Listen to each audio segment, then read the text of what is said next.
pidato, dan Master of Ceremony. Pengertian berbicara. Berbicara adalah keterampilan berbahasa yang diperlukan untuk berbagi keperluan manusia.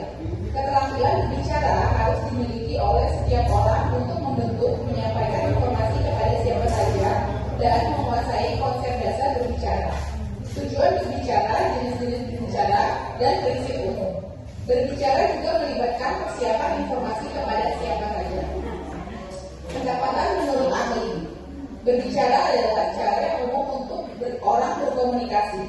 Menurut Selama tahun 2007, berbicara secara umum dapat didefinisikan sebagai penyampaian maksud yang dapat mencakup pikiran, gagasan, atau emosi seseorang kepada orang lain. Berbicara jelas lebih dikenal oleh berbagai lapisan masyarakat daripada keterampilan berbahasa lainnya. Berbicara bukan hanya pengucapan suara, tetapi juga cara untuk menyampaikan ide-ide yang disesuaikan dengan pendengar atau penyimak. Berbicara adalah kemampuan untuk menyampaikan pesan secara verbal menurut Taringan tahun 1990. Berbicara hanya dianggap sebagai cara untuk menyampaikan pesan melalui bahasa lisan pada zaman dahulu. Namun, generasi berikutnya telah mendukung pendapat ini dengan mengatakan bahwa berbicara memiliki banyak arti. Berbicara didefinisikan sebagai keterampilan berbahasa yang aktif, produktif, di mana seseorang menggunakan bahasa secara aktif untuk mengungkapkan dirinya. Menurut Jiwandono 1996. Pengertian pidato. Pidato adalah bentuk komunikasi lisan yang disampaikan oleh seseorang kepada khalayak untuk menyampaikan informasi, gagasan, atau ajakan tertentu. Pengertian pidato menurut para ahli. Yang pertama, menurut Wisam Murni tahun 2017, pidato adalah ucapan yang disusun dengan baik yang digunakan dalam forum resmi dan merupakan bentuk komunikasi satu arah. Menurut Selama tahun 2007, pidato adalah menyampaikan suatu masalah di hadapan orang banyak untuk mencapai tujuan tertentu.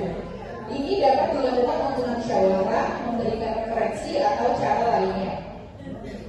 Lalu menurut Mukoima halaman 37, pidato adalah ungkapan pikiran dalam bentuk kata-kata yang ditunjukkan kepada orang banyak. Di sini ada beberapa jenis-jenis pidato. Yang pertama, pidato informasi bertujuan untuk memberi informasi atau pengetahuan kepada audiens. Yang kedua, pidato persuasif bertujuan untuk mempengaruhi atau meyakinkan audiens agar mereka mengikuti atau mempercayai gagasan tertentu. Yang ketiga, pidato hiburan bertujuan untuk menghibur audiens dan biasanya disampaikan dalam suasana santai. Selanjutnya ada elemen yang harus diperhatikan saat pidato. Yang pertama ada sikap tubuh atau body language. Gestur dan gerakan tubuh pembicara sangat mempengaruhi cara pesan diterima oleh audiens. Selanjutnya ada kontak mata. Menjaga kontak mata dengan audiens menunjukkan kepercayaan diri dan keterlibatan pembicara. Lalu berikutnya ada pengaturan intonasi dan volume. Variasi intonasi dan volume dapat memberikan penekanan pada poin-poin penting dan menjaga perhatian audiens. Selanjutnya ada menentukan judul pidato. Judul yang baik harus memenuhi 3 kriteria. Yang pertama, relevan, artinya ada hubungannya dengan pokok bahasa. Yang kedua, provokatif, artinya dapat menimbulkan hasrat ingin tahu dan antusiasme mendengar. Yang ketiga, singkat, artinya mudah ditangkap, maksudnya pendek kalimat dan mudah diingat. Selanjutnya, menentukan tema pidato. Tema pidato yang baik dan menarik harus memenuhi kriteria sebagai berikut. Yang pertama, tema harus sesuai dengan latar belakang pengetahuan pembicara, artinya bahwa pembicara atau orang yang membawakan pidato harus lebih tahu daripada khalayak atau pendengar. Yang kedua, harus menarik minat pembaca sesuai dengan pengetahuan. Jelas ruang lingkup dan batasannya, artinya tema jangan terlalu luas. Harus sesuai dengan waktu dan situasi.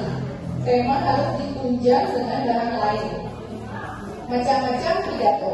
Berdasarkan pada sifat dari isi pidato dapat dibedakan menjadi yang pertama, pidato pembukaan adalah pidato singkat yang dibawakan oleh pembawa acara atau MC. Pidato pengarahan adalah pidato untuk mengarahkan pada suatu Pidato sambutan adalah pidato yang disampaikan pada suatu acara, kegiatan, atau peristiwa tertentu yang dapat dilakukan oleh beberapa orang dalam waktu yang terbatas secara bergantian. Pidato laporan, berarti pidato yang isinya adalah melaporkan suatu tugas atau kegiatan. Selanjutnya ada teknik berpidato yang aktif. Yang pertama, persiapan materi. Pastikan materi pidato dipersiapkan dengan matang. Penguasaan terhadap topik akan membuat pembicara lebih percaya diri dan lancar dalam penyampaian. Yang kedua, penggunaan bahasa yang jelas dan sederhana. Bahasa yang digunakan harus mudah dipahami oleh audiens dan sesuai dengan konteks acara. Yang ketiga, pengendalian waktu. Pembicara harus dapat mengatur waktu dengan baik agar tidak melebihi durasi yang telah ditentukan. Yang keempat, latihan. Sebelum menyampaikan pidato, latihan sangat penting untuk memperhalus penyampaian, mengatur tempo, dan memperbaiki kekurangan. Selanjutnya ada pengertian Master of Ceremony. Master of Ceremony atau MC atau pembawa acara adalah individu yang bertugas membantu jalan acara. MC berperan sebagai penghubung antara acara dan audiens serta memastikan acara sesuai rencana. MC harus memiliki keterampilan komunikasi yang baik, fleksibel, serta kemampuan untuk mengatasi perubahan atau kendala yang terjadi selama acara berlangsung. Ingatlah bahwa seorang Master of Ceremony ini seringkali memiliki peran lain seperti bernyanyi, berlawak, dan sebagainya. Ini penting untuk memahami lebih dalam tugas MC. Sangat penting untuk diingat bahwa kata MC pada dasarnya memiliki perbedaan dengan pembawa acara. Meskipun MC juga disebut sebagai pembawa acara, peran ini biasanya digunakan untuk acara seni, sangat mengikuti etika protokoler dan sedikit menciptakan. Tugas seorang MC. Di sini ada 4. Yang pertama, membuka dan menutup acara. MC bertanggung jawab untuk memberikan pengantar acara dan menutup acara dengan kesimpulan yang tepat. Yang kedua, memperkenalkan pembicara atau pengisi acara dengan cara menarik namun tetap singkat. Yang ketiga, menjaga alur acara. MC harus memastikan alur acara berjalan sesuai jadwal yang telah ditentukan. Yang keempat, menghidupkan suasana. Seorang MC harus mampu menjaga suasana agar tetap dinamis, menarik, dan tidak membosankan bagi audiens. Selanjutnya ada syarat-syarat menjadi MC. Yang pertama, memiliki kepercayaan diri yang baik. Kepercayaan diri adalah kunci dalam menjadi seorang MC yang sukses. MC perlu mampu tampil di depan orang banyak tanpa rasa gugup, dan ini dapat dibangun dengan latihan dan pengalaman. Bersikap ramah dan mempunyai sopan santun. Sikap ramah dan sopan santun sangat penting dalam berinteraksi dengan berbagai jenis audiens. MC harus mampu menjaga hubungan yang baik dengan semua orang yang mereka hadapi. Yang ketiga, seorang problem solver. Dalam situasi yang tidak terduga atau masalah yang muncul, seseorang MC harus mampu menemukan solusi dengan cepat dan efektif agar acara berjalan lancar. Selanjutnya, teknik menjadi Master of Ceremony yang baik. Di sini ada 3. Yang pertama, penguasaan naskah dan alur acara.